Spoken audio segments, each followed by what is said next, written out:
Hello, কি অবস্থা সবার? আজকে খুবই গুরুত্বপূর্ণ এবং মজার একটি টুল নিয়ে আমরা আলাপ করব।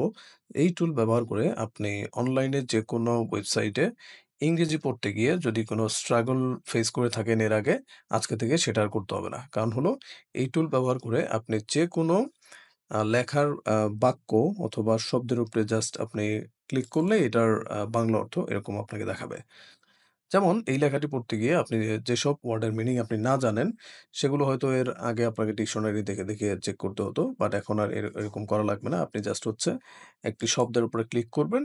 ক্লিক করার পরে দেখেন এটার অর্থ দেখাচ্ছে। The scrutiny committee decided that beta will inform the lender.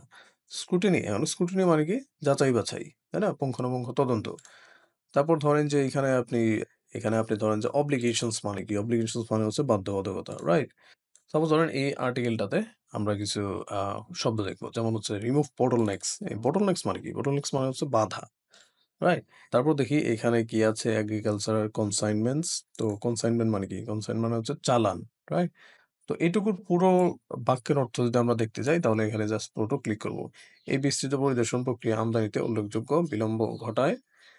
যার ফলে খাদ্য ও কৃষি পণ্যের জন্য গড় খালার সময় ৭ দিনের বেশি হয়ে যায়। তো মোটামুটি ঠিক আছে, এটা ভাবার্থ দিচ্ছে।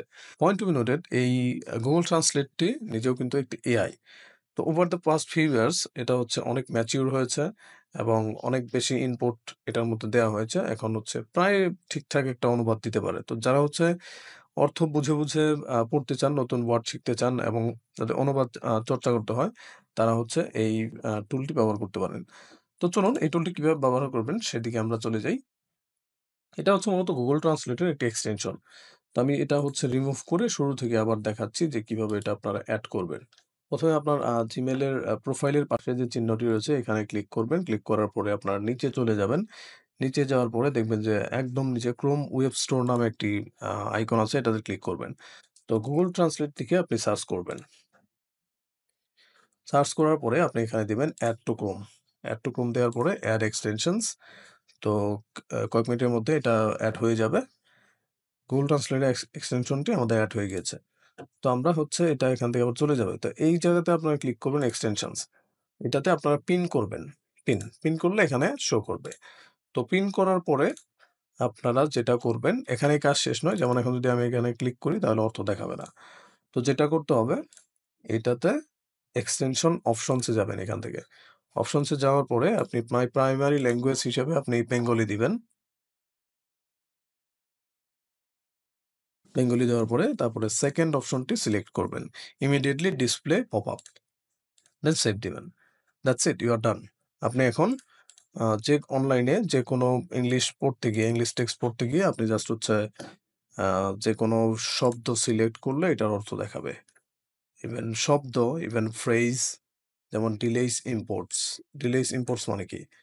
মানে আমদানি বিলম্বিত করে। The cure is hardly radical. এটার মানে কি? এর প্রতিকার খুব একটা মৌলিক নয়। রাইট? সো এরকম আপনি এখন থেকে এই তারপর ডেমারেজ মানে কি? ডেমারেজ মানে হচ্ছে বিলম্ব শুল্ক। তো আপনার যদি মনে হয় যে না, এটা থেকে আপনি আরো বিস্তৃত অর্থ দেখতে চান, তাহলে মোর এ ক্লিক করবেন। মোর এ ক্লিক করলে আপনাকে Google Translate এর ওয়েবসাইটে নিয়ে যাওয়া হবে। তো এখান থেকে আপনি আরো বিস্তারিত অর্থ দেখতে পারবেন। সো দ্যাট ওয়াজ ইট। আশা করি এই টুলটা ব্যবহার করে আপনারা অনেক সুবিধাজনকভাবে আপনারা হচ্ছে ইংরেজি শিখতে পারবেন এবং পড়তে পারবেন। ধন্যবাদ। ভালো লাগলে সাবস্ক্রাইব করবেন।